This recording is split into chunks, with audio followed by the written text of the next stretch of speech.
Hello, everybody, and we are back. This is TS Movie Club, and we are having our post-film conversation about Three Billboards Outside Ebbing, Missouri, which we all just watched together this Friday night. And first of all, Casey, I would like to know, what is your immediate reaction? You know, when you watch a film and you say that was one of the best films I've watched in, 5-10 years. Mm-hmm. And then you go back to watching it 3 years later to see if that's still the case. That is still the case. Good. Well, I'm very glad that you enjoyed it so much again on the second time of asking. I also enjoyed it greatly. What was it that stood out for you the second time? Well, I think that so many things. I mean, the performances, for one, especially Frances McDormand, her performance is just incredible in it. I think it's actually unique and one of a kind. There's not really many characters written like that or performed in that way. You said it reminded you a bit of Ricky Gervais's character in Afterlife, which I agree with. It's that kind of, I've lost everything, so what more can I lose? So I may as well just do whatever I want to do. Yeah, and it was like, she just didn't give a shit, basically. Yeah. She'd lost her faith in society, in life, in her faith in God, because she didn't go to church anymore, everything. And even though she still had her son, it almost didn't matter. Like, she wasn't really holding on to what she had. She was in an absolute rage about what she'd lost, how she'd lost her, and the injustice that this man was still out there. And to her mind, she felt the police weren't doing enough. She was a total badass. And I think that thing, like, the film constantly returned to that central thesis of how does the anger serve you? Yeah. And characters who just succumb to the hatred and inflicting more hatred on others suffered more as a consequence. Or things escalated as well. Yeah. Which is another and you said they frequently had to reckon with the consequences of their actions almost immediately. Yes. Yeah. So they were always facing those direct, immediate consequences. Yeah. And I think that goes back to what the director, Martin McDonagh, said about how the whole concept of the film was he started with this one act of her putting up those 3 billboards. Yeah. And then everything being a reaction to that, and then her reaction to that. And it sets off a chain of events that you can't see that it would take you there, and you definitely could never see at the start that it takes you to those 2 characters at the end in the car. No, exactly. That's the beauty of it. Yeah. So as always, we want to know your thoughts on the film as well. So keep them coming in the YouTube chat. Yeah. Angela Kennedy says, fantastic ensemble cast and all flawed brilliance. Yeah. Yes, agreed. And as we were saying, Katie and I, while we were watching, there aren't any real heroes in the film. Like, it's every character has the light and shade in them, and it's at which point in the film does that light come out and does that shade come out? And it's what makes them real characters. And I think as well, it's nice to move away from this thing of the perfect character. The perfect person and the perfect character doesn't exist. And that's what's so great about his writing, that he just writes complete characters. Yeah.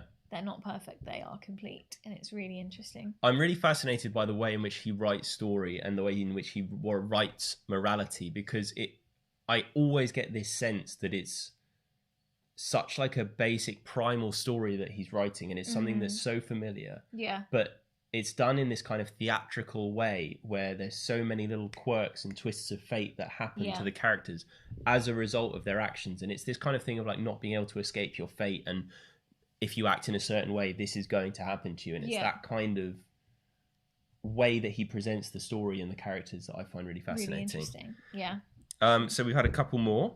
Dave Chapman saying, is that Marty McFly artwork in the background new? It is new. Also, if I twist that way, you might see there is another piece of artwork in the background. It's not quite visible because my right shoulder is covering it, but maybe it will be a bit more prominent very soon. Daisy Thompson says, you guys were right, I loved it. Well, I'm glad to know I've got Daisy Thompson's tastes locked in. Yeah. Dan Hobbs says, really great movie. Knowing the storyline, I wasn't expecting it to be so cinematically breathtaking. how they created such amazing shots and incredibly powerful images was stunning. It was shot beautifully, and there was a lot of natural beauty that they put into it. I did and a think lot of that. like vistas and things where they just kind of did slow pans. And also I noticed there was a lot of slow lingering shots. There wasn't quick cuts. And I think that that's another way, kind of almost back to his theatrical background. Yeah. Where he let stuff breathe. He let the characters breathe. Yeah.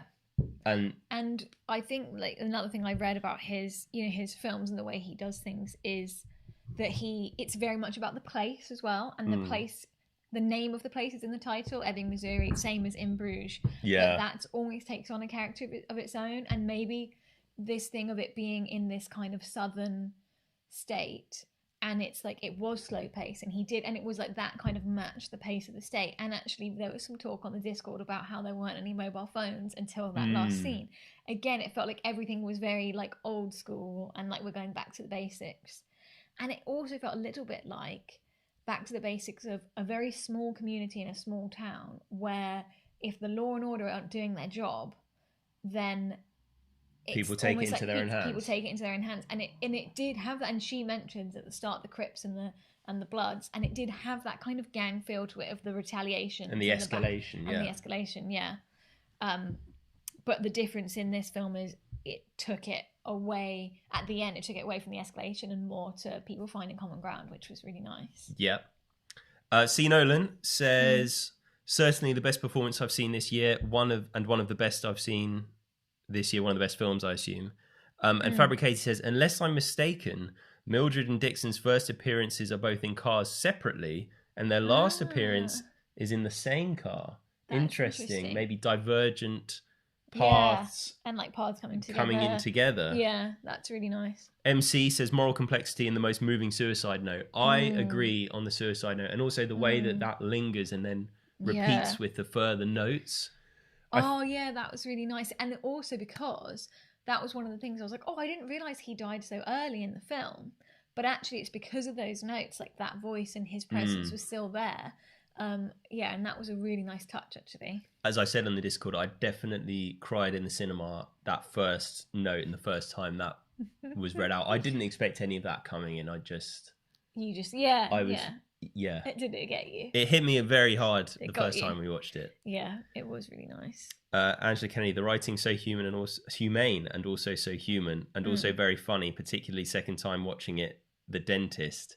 Oh, The Dentist. Katie was howling many times. Her favorite is the line where Mildred drives past the news reporter the second time, and just the way she follows her along, and then she ends with that bitch. It's just so good, and it is just like yes, and it's that frustration because he obviously sort of like touches on in the US they often have this trial by media, and how the media are there to sort of support her in the first instance, and then and also the way that they have that editorializing in the news scene. And that's very jarring as someone who comes from a news background. You would never, ever get that in the UK going, well, this reporter is hoping that this is an end to a sad situation. You wouldn't ever get that. But you probably wouldn't get it much in the US, maybe in local news. Yeah, who knows? Who knows? But yeah, that kind of trial by media is funny. And when she kicks the kids in the crotch as well, it's just like, it's just amazing. Paul Zian says, having not seen it since its release, my main memory is of the Sam Rockwell story arc, with the outrageous scene of violence culminating in the surprising end of arc and the great final scene. Yeah, and we were discussing that. We were saying, is that possibly the best redemption story? It's one of the biggest U-turns, isn't it? And because at the start, if you asked me 15, 20 minutes into the film, could you ever like this character? It would be a resounding no. Yeah, and it's something that I said to you while we were watching, that the way that they present the central characters is that nobody is irredeemable. And whether that is true or not, that's kind of Martin McDonagh's thesis, I think, in this film. Yeah. And that's kind of shown through that. And Sam Rockwell just puts in a stunning performance to sell both sides of his character. Massively. It's really incredible. Really incredible. Definitely. It's so good. MC says no resolution. Yeah, obviously with the ending, that kind of ambiguous ending. And I think that that's just the perfect way to end that. A film about moral complexity and individual decisions having profound impacts. The way that they leave that hanging open and that it is still, both characters have that moral ambiguity still within them, and I just love that final line, "We'll decide along the way," because that just sums up, you know, that those characters' development and life in general. Like you decide on the way. Massively, just 100%. It's just very, very good.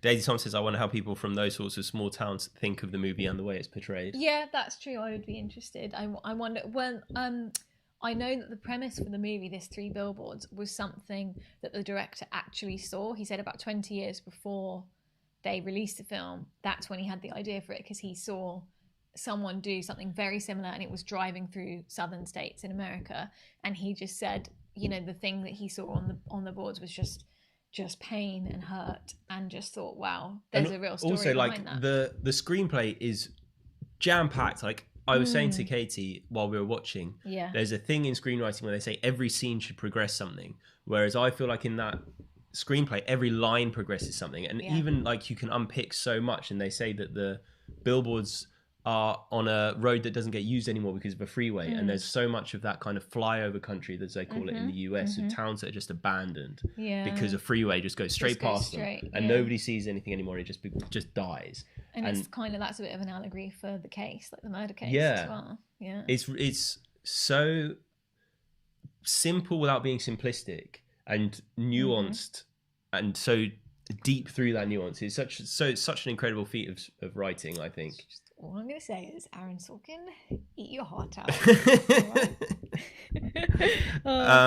Artemis Amazon says the music was so in tune with the storyline as well. Yeah. And there's a song used, and I had to Google it because I was interested in what it was about. It's called Buckskin Stallion Blues by Townes Van Zandt.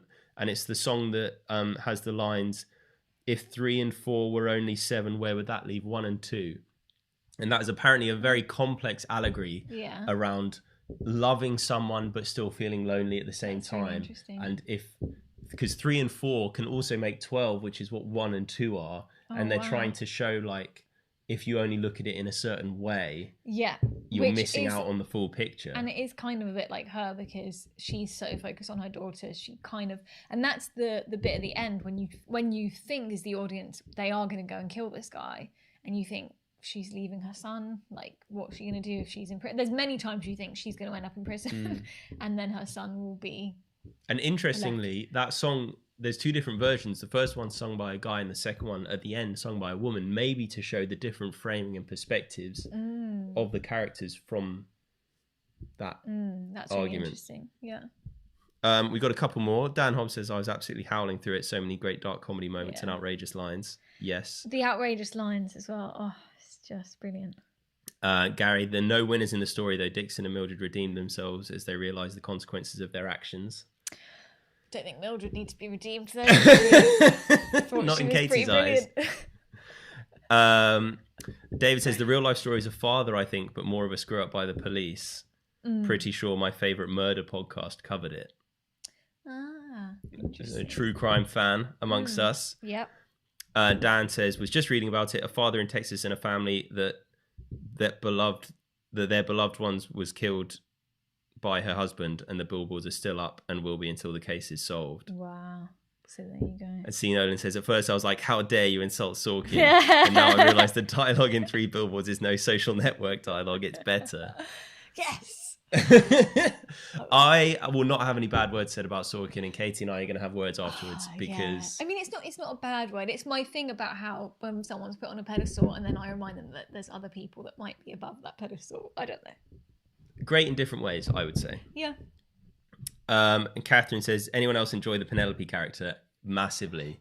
And she's the only one that was there purely as a comic device. And it was really, that's the other thing that he did so well, those U-turns, and how Dan was saying he was howling for parts of it, because that you really need that in such a heavy story. But the way that they jar, or he jarred comedy and drama. There was a really, like a domestic violent scene where her ex-husband has her, in a chokehold against a wall, and the son has got a knife. You can't imagine turning around from that to just this girl, Penelope, coming in and being like, oh, sorry, Yeah. It's very clever. Very clever.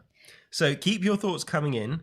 It sounds like it's provoking a lot of thought. Did you have any more? Because you were writing notes. I was writing notes furiously afterwards. while we were on the conclusion of the film. While I was setting up all of the kit, Katie was frantically scribbling notes of things she wanted to talk about. A couple of things. Some of them these are just like random musings.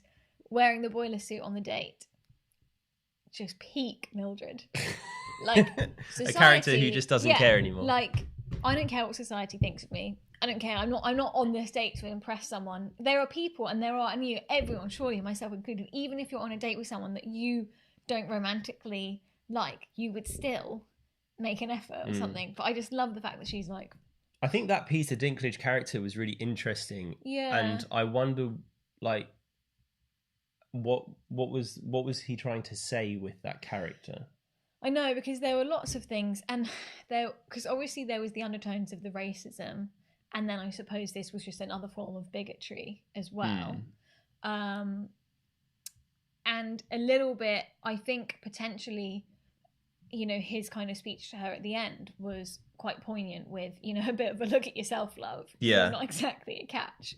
And that thing of, and it's almost like, don't judge other people. Perhaps. But it would be interesting to look into that a bit more with, I'm sure there are more themes with that. Ideas and themes, yeah. Hit me with the next note. The cinematically it was brilliant, but the framing often with her being in like positions of power. Yeah, so her looming over the camera quite a lot. And like the first scene when she walks in to the advertising guy with the billboards, what was his name? I can't remember. Red. And just straight away he's like, ugh, and it's like she just has that dominance, that power and the presence. And then the one that was really memorable was with Dixon when she walks into the police station. And she's like, the camera's like this, like, looking up at her. Right up at her, yeah. And he's really short-sighted, and I think I think it may be on a handycam. Interestingly, the cinematographer for this was also the cinematographer for a lot of Marvel films, including Captain Marvel, which I know is one of your favourites. Not the great strong female lead. And on that point of strong female leads, the director Martin McDonagh hadn't written any sort of strong female characters in his other screenplays, but he had in his plays before. But so that's what he wanted to write, a great female character. And he said that young girls didn't have a James Dean to emulate, and that's what he was going for with her. Which I think he kind of achieved pretty well. Yeah, she's pretty cool. A woman with nothing to lose. Exactly. I would say. Yeah. Or who believed she had nothing to lose, and that was the thing. Whether she did or she didn't almost doesn't matter. Dave Chapman says, such a politician, John. I don't know. That was because you were about Aaron Sorkin. Oh, probably. Right. Daisy Thompson, I was not expecting to laugh as much as I did. Yeah. I think that's definitely one of the best things, because you don't come away feeling like it was so heavy. And Angela Kennedy says, apparently the role was written with Frances McDormand in mind 7 to 8 years previously. And I know that she was very hesitant to take the role because of her age, because she thought, okay, I'm meant to be 58, or I am 58, which would mean that I was 38 when I had this child. I don't believe that is what this person would do. And she was going back and forth with her husband, who is Joel Cohen of the Coen brothers. And she was arguing kind of the semantics of it. And he said, look, just shut up and take the role, because it's a great role. Well, also, that was one of the other things that I was thinking before, was that it's so great that it's this powerful, strong woman. And she's not in her 20s or 30s. She is a more mature woman, and she's not there dolled up with all makeup and stuff. It's just such a real character. It's just so good. And Angela says, such beautiful moments, incredible scenes when the guy gets thrown out the window. Sam Rockwell character is so complex but so brilliantly played. Agreed. That bit was just horrific as well. And then when he punches the girl in the face on the way out. Right. I think, unless you've got more to say, I'd like to... No, one thing that we haven't touched on that I'll do very quickly is Chief Willoughby. Great character. He's kind of the voice of reason, I think, throughout the film. Yeah. And we were saying he is the only one who doesn't kind of succumb to this, like, hatred and anger, even though he has quite a good reason to be angry because he's got this horrible cancer. Yeah. And that line... as long as you hold on to so much hate, then I don't think you'll ever become what you want to become, is a really nice sentiment. And that's, again, symbolic of the... Symbolic? I think that's the right word, of the whole film in general. Yeah. Dave says Sam Rockwell's Oscar acceptance speech was also incredible. So that's one to look out for. Watch that. So we have something very special now coming up. This is something that we've been working on a little bit over the course of the week, in addition to the new website, travelingsymphony.com. It's been a busy week. No wonder my neck's bad. So I'm just going to see if this works through the iPad. Did it work? Ha-ha! Aha! This is our new Quizzy Rascal format for all of you pedants who hated the lightning round on Quizzy Rascal. Yep. Because it was admittedly unfair. So the premise of the new Quizzy Rascal is there are going to be 6 questions total. The first 4, you're going to have 30 seconds to answer from when you see the picture on your screen. Everyone who answers correctly is going to get 5 points. Doesn't matter how quick you were. 5 points, correct answer. However, there is a Quizzy Rascal twist, because there's always a twist. Oh, yeah. If you put the answer wrong, and then somebody copies you with a wrong answer, you get bonus points. Yes. And I don't remember how many bonus points it was. Well, it was supposed to be 5 bonus points, but the original one, people got 10 points if they got it right. Okay, well, maybe I've mistaken. You're the points master. Yeah, I am the points master. So it's 10 points for a correct answer. Okay. And what we thought was, obviously, if someone just puts the correct answer in, then everyone can copy it, right? And then that kind of takes the skill out of it. However, as you know on Quizzy, we do like spoilers. So if you don't know the answer, or you just want to be mischievous, then you can deliberately seed in an incorrect answer and hope that people go for that one, because for every single person that copies your answer, you get 5 points. I'm just going to do something here. So I put some music on here, and I'm wondering if it's a bit too loud. So I'm just going to turn it down. Oh, there's music. There is music. You're going to hear this when you listen back to this. Great. So we then have a single question of traditional Quizzy lightning round. Yeah, exactly as before. As before, first answer with the emoji, gets the points. Mm-hmm. And then we have one more question, which is interpretive dance. Do you want to explain interpretive dance? And this kind of came from an idea that, was it Slow Cooking Katie? It was. Yes, who put something in the suggestion box last week about, again, like how we might change or improve the format. And this is, it will be, you have to put the correct answer to the question, but you choose your own emoji, whatever you like, and points will be awarded for the most creative and best emoji.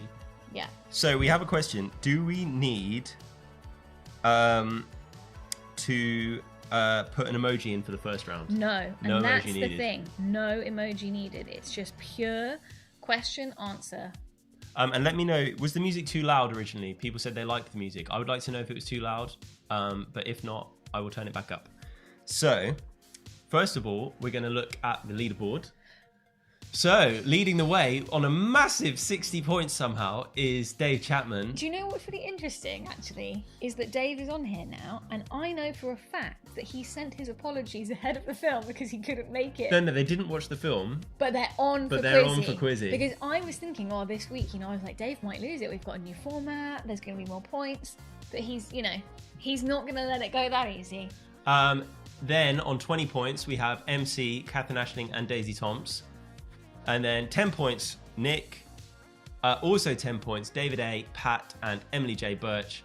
And then the last person with any points at all is James Stillwell on a big 5. Now, I haven't seen James tonight, so there's a chance for everybody to catch up with him.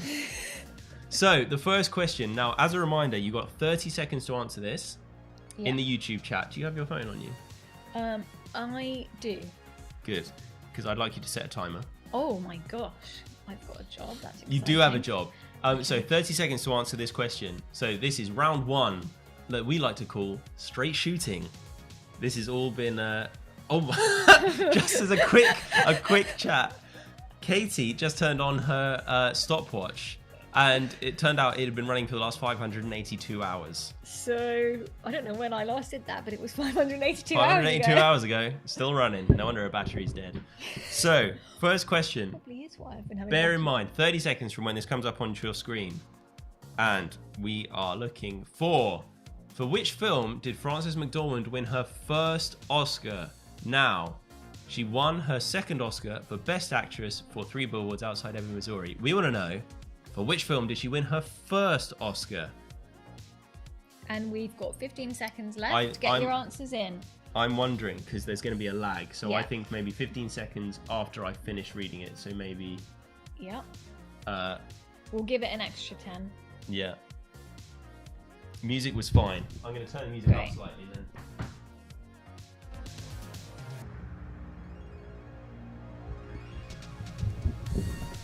Right, so I'm going to give you another 20 seconds to answer.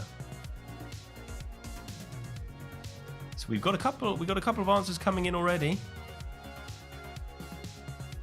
And you've got 5, 4, 3, 2, 1. Time is up. The correct answer, as done by many people, was Fargo. So write down who's got the points here. C. Nolan, Daisy Tomps, Dave Chapman, David A, Emily Birch, Pat Naylor. Then MC put Raising Arizona, sadly incorrect. But I liked what he was going for, because he might have been going for a spoiler, and I really, really want it. I couldn't be encouraging spoilers more at this point. Okay. And then Dave said, "Is my T-shirt from RoboCop?" And that is correct. And incredible. He's going for extra bonus barely points. See it. I think you do deserve points for that. 5 points. As you said, love the Paddington backgrounds. Yeah. Thank you. And Dan and Azia put the answer, but I think was outside the time. But I'm inclined to give them the points anyway, just because of Just because it's the first one. Yeah. And give Dave some extra points for the T-shirt. I gave him 5. Okay. Second question. Oh, David A said Psycho, so he doesn't get points. Oh, okay.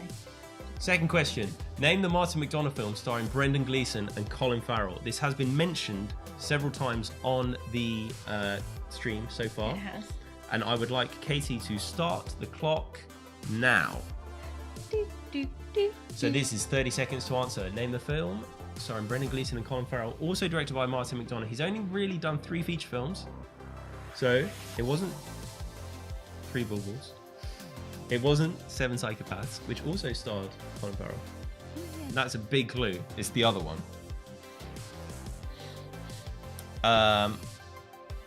Saw it when you got up, Dave says, regarding the T-shirt.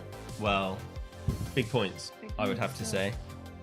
And you have another 10 seconds to answer. 8, 7, 6, 5, 4, 3, 2, 1, 0.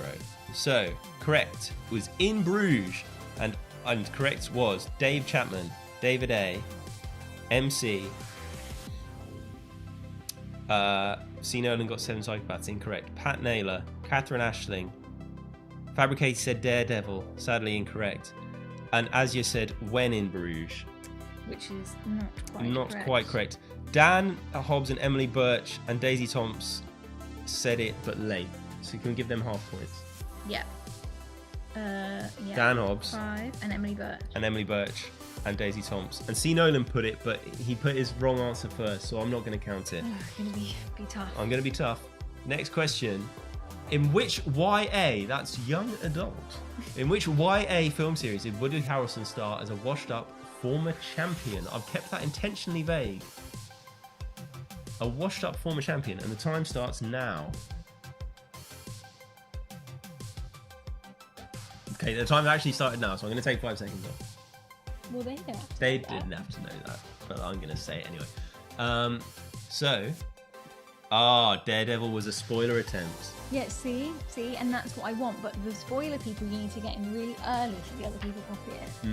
Maybe it's not going to work. Maybe it's not going to work. We'll have to see. Yeah. So you've got another 15 seconds. Oh, we've got a couple of different answers here. Good. And I am only accepting first answers, so no takesy backsies, no deleting messages. And you've got 5, 4, 3, 2, 1. Time is up. The correct answer was The Hunger Games, and was correctly answered by Catherine Ashling, Daisy Tomps.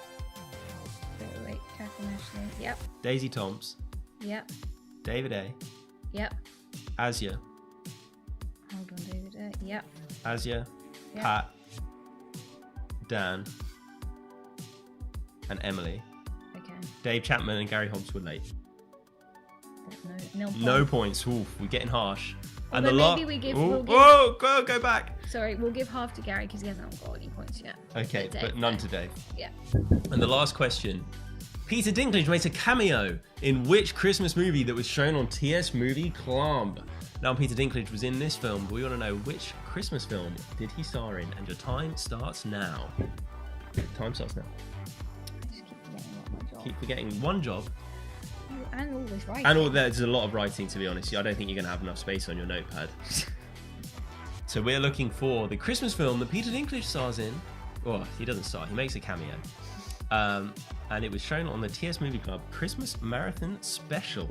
And you guys have only got 20 seconds left. Oh, we're getting flooded with answers. We're getting absolutely floods. Whoa. Okay, yep. 10 seconds. Cut it off now. We've got 2 minutes. Okay, cut off. Daisy Tomps. Yep. Catherine Ashling. The correct answer was Elf. Dave Chapman. Fabricating. Fabricating. Have we had Slope and Katie. Slope and Katie? I just want to make sure it's not the same. Yeah.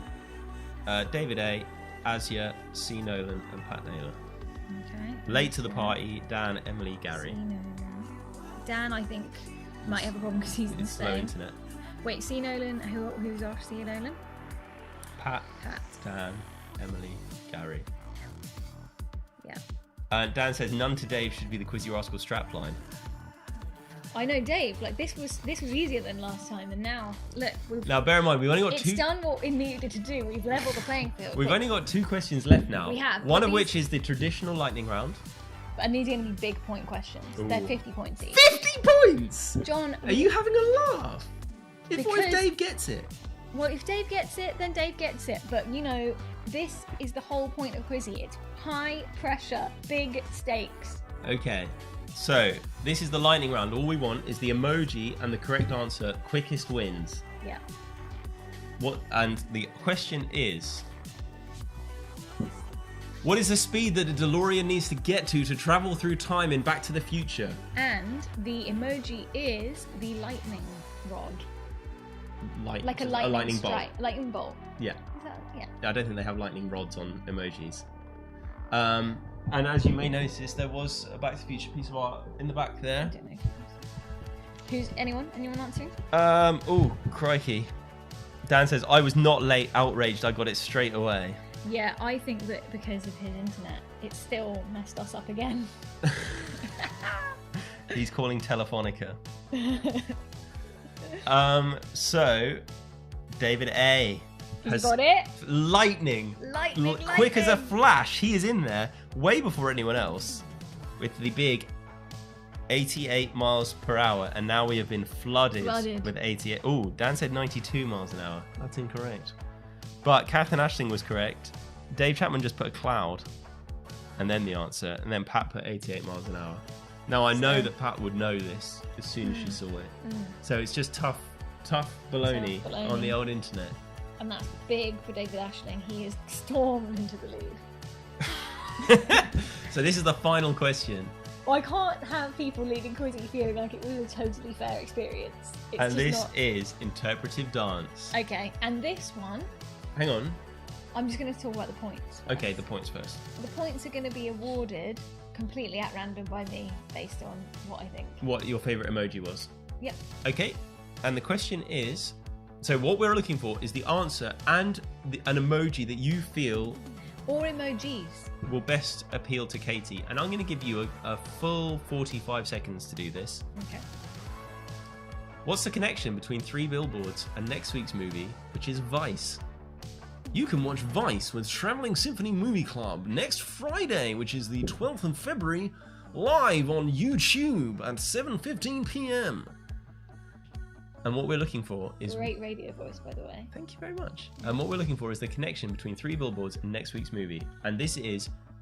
Choose your own emoji or emojis. And we will... Katie will pick her favourites from the answers. And your time... You can't get it up. Start the flipping timer. All I've got is grade A baloney. What's grade A baloney? Nothing. Oh, from Dave, yeah, because he's Tough been baloney. knocked off I his said perch. tough baloney. Oh, yeah. Oh, I see. I'm not sure anyone's going to get the answer to this because they've already had 20 seconds. Well, we do have one answer has been submitted. Wow, for review. For review, submitted for review. Yep. They may be the only answer at this stage. Oh, yeah. They've got 30 seconds left to answer. Okay. I want to see. Katie's just doing all of her maths points. But you got the music to keep you occupied during this. Oh, Katie's showing me some working out here, which is very interesting. And your time is up in 5, 4, 3, 2, 1. Timer's up. So, the correct answer was Sam Rockwell, who was nominated for an Oscar for both and won 3 Billboards. Now, we have Emily Birch, Sam Rockwell with a rocket emoji. I'm just going to say the correct answers. Yeah. Just and then what I will emojis. look at the emojis. So, Emily then. Birch says rocket emoji. Yeah. David A, electric guitar and fountain.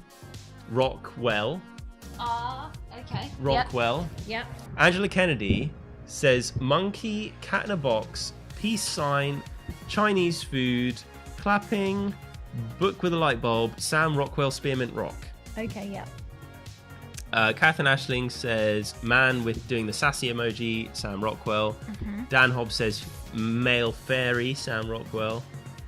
And Asia says donut and sore head, Sam Rockwell, which is very relevant to 3 Billboards. Yes. Ooh, now these are strong.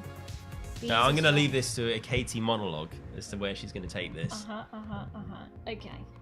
So, I think that I like the range of emojis used by Angela Kennedy. I can see she's still on the YouTube emojis. I think Emily Birch has just gone with something simple, you know, clear, and that's what we like. I also think that David A, I think that that's actually the most clever one. Ooh, okay. Is anyone going to get any additional points? Because I know you like to chuck points around. Oh yeah, there's going to be lots of points. I think it's cute that Dave and Emily are twinning. Yeah. They're a couple, and I like that. Yeah. So I might give them couple goals points. Okay. So, and as yours is very relevant to this film, C. Nolan said, "You missed me," I think. Oh. What was that? On his... Hang on. Scroll down. Scroll down. Scroll down. C. Nolan, I tried it. You know what? You haven't come up on You haven't come up on our YouTube, so please resubmit. Yeah, resubmit. Well, let me check on my phone. That's and we will review it after the Quizzy Rascal has concluded. But I would like to know, I know that there will be extra points on offer, but who has won the interpretive dance round? For me, the winner is David A.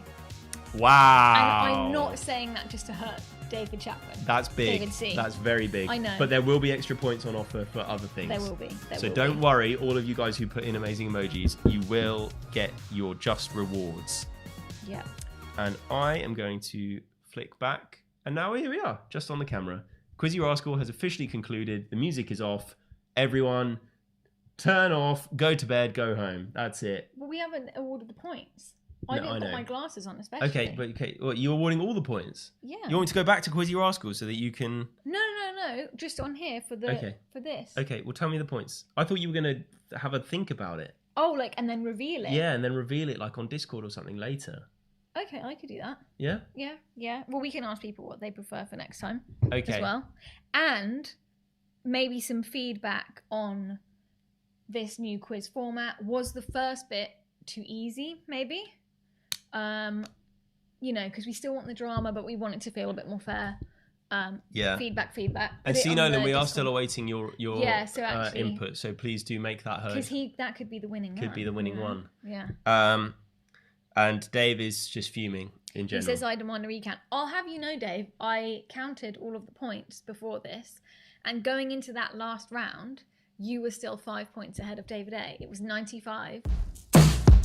Oh God, I'm so sorry. That's okay. It was 95 to 90.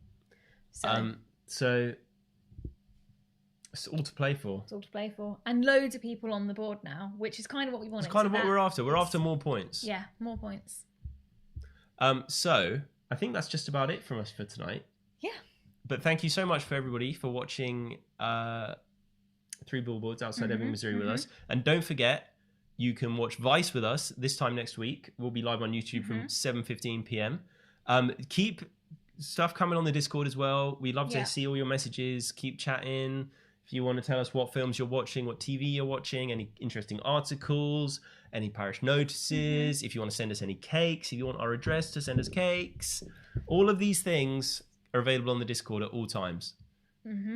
So you've got all that to look forward to. But as it is for now, we're going to say good evening, and Katie will update you on Quizzy Rascal points on the Discord sometime between now and next week. I might have to think about it very hard then.